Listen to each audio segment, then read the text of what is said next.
একটা নতুন সকাল, আরামদায়ক ঘরে মায়ের রান্নার গন্ধে ভরে উঠেছে পুরো পরিবেশ।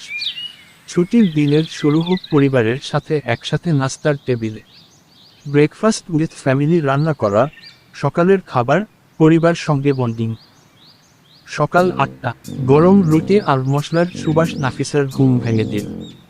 নাফিসা বলল, ভালো, আমাকে সবার আগে বসতে হবে।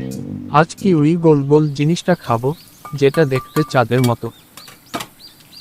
সানজিদা হাসি দিয়ে বলল, রুটি মানে চাঁদের মতো জিনিস। পরিবারের সবাই টেবিলে গোল হয়ে বসল।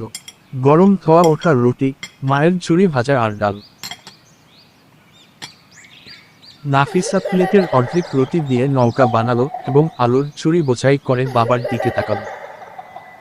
নাফিসা বলল, নানু, এই নাও তোমার জন্য জলদস্যুদের নৌকা, সাবধানে খেও। বড় আপু বলল, সানি, আজ তো ছুটি, তাই বলে এত দেরিতে ঘুম ভাঙল কেন? সানজিদা বলল, আপু, একদম না, আজ ভোরেই উঠেছি, মাকে সাহায্য করেছি। আর অ্যানিমে, সে তো কোজি রিডিং টাইমের পর।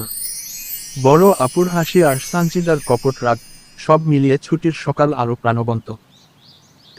মা বলল, এই ঝুরি ভাজায় লবণ ঠিক হয়েছে তো, নাকি আবার বানাবো? বাবা বলল, তুমি যা বানাও তাতেই স্বাদ। আজ আর বাজারে যেতে ইচ্ছে করছে না, তোমার হাতের রান্না খেয়ে দিনটা শুরু হলে আর কিছু লাগে না।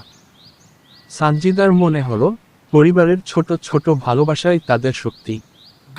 বাবা বের হতেই সানজিদা ভাবল, চলুক আজকের দিনের মিষ্টি গল্প। পরবর্তী এপিসোডে অপেক্ষা করছে কোজি রিডিং মুহূর্ত।